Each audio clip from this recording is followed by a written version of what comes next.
Sa mère voulait attendre et la marier. Son père voulait la pendre ou la noyer. Un seul enfant par foyer. Il voulait un garçon, mais sa connasse de femme a fait le taf qu'à moitié. À la campagne, on a besoin d'hommes forts pour travailler. Pas d'une bouche à nourrir, pas d'une pisseuse bonne qu'à chialer. C'est presque impossible de vivre à trois. Une fille unique, c'est perdre son nom de famille. C'est la honte pour un villageois. Qu'est-ce qu'il pouvait faire d'un déchet humain? Lui éclater le crâne entre deux pierres, l'enterrer à côté du chien. Il partit emprunter une pelle chez son voisin. Mais son voisin lui dit d'attendre. Il lui dit qu'il pourrait la vendre. Et la chance leur sourit. Un marchand leur proposa d'acheter l'enfant pour la vendre à des touristes.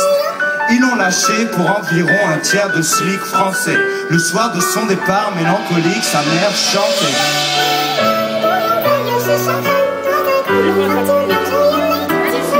Elle chantait.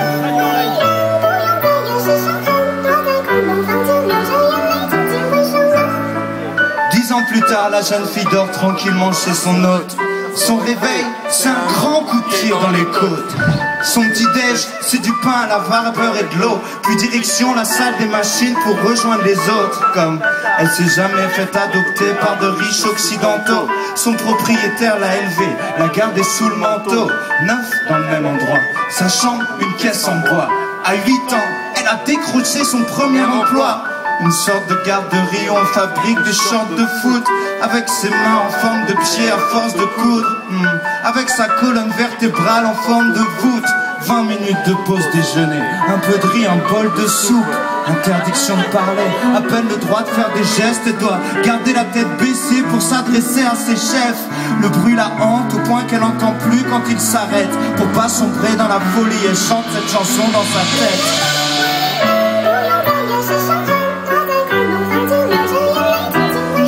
Elle chantait.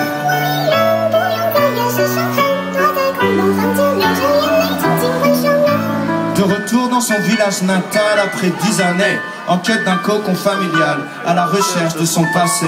Finalement, son maître lui a appris qui elle était vraiment, juste avant qu'il aille finir sa vie dans les geôles du gouvernement. Son usine s'était faite démanteler discrètement, la presse n'étant pas autorisée à couvrir l'événement. Bref, la plupart des gens du village avaient levé le camp, partis loin, ouvrir des restaurants ou divers magasins de vêtements. Pour les rejoindre, elle traversa des océans, frôla la mort, laissant son destin voguer au gré des vents. Sans personne, sans argent, sans carte d'identité. De toute façon, elle avait même pas de nom, à part la mendiante bridée.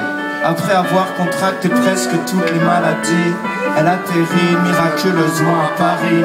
Je rentrais chez moi après le travail à la tombée de la nuit. Quand nos regards se sont croisés, elle s'est approchée, m'a dit excusez-moi monsieur, porte-clés 2 euros.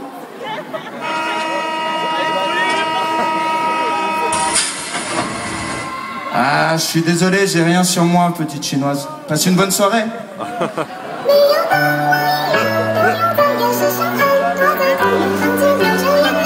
Et je l'entends encore chanter.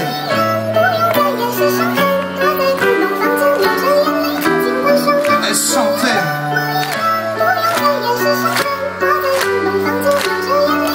Et je l'entends encore chanter.